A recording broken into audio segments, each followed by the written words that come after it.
നമസ്കാരം.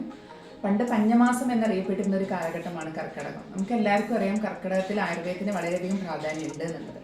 കാലങ്ങളെ നമുക്ക് രണ്ടായി തിരിക്കാം, ഉത്തരായനം എന്നും ദക്ഷിണായനം എന്നും. ഇതിൽ ദക്ഷിണായന കാലത്തിന്റെ ആരംഭമാണ് കർക്കിടകം.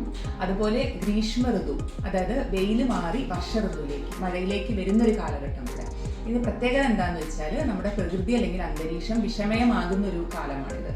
അതുകൊണ്ട് തന്നെ സാംക്രമിക രോഗങ്ങൾ വർദ്ധിക്കും, ശരീരബലം കുറയും, ശരീരത്തിന് രോഗപ്രതിരോധ ശക്തി കുറയുക, നമ്മുടെ ദഹന വ്യവസ്ഥ തകരാറിലാകുക തുടങ്ങി ഒട്ടനവധി പ്രശ്നങ്ങൾ നമ്മൾ ഈ ഒരു കാലഘട്ടത്തിൽ ഫേസ് ചെയ്യേണ്ടതായിട്ട് വരും.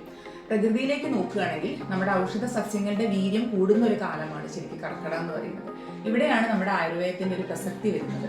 നമുക്ക് പ്രകൃതിക്കനുസരിച്ച്, നമ്മുടെ ശരീര പ്രകൃതിക്കനുസരിച്ച് യുക്തമായ കഷായങ്ങളും ചൂർണങ്ങളും തൈലങ്ങളും ഉപയോഗിക്കുക വഴി നമുക്ക് മേൽപ്പറഞ്ഞ പ്രശ്നങ്ങളിൽ നിന്ന് ഒരു വിധമുക്തി നേടാനായിട്ട് കഴിയും. ഇതൊരു എക്സാമ്പിളാണ് ഔഷധ കഞ്ഞി എന്ന് പറയുന്നത്.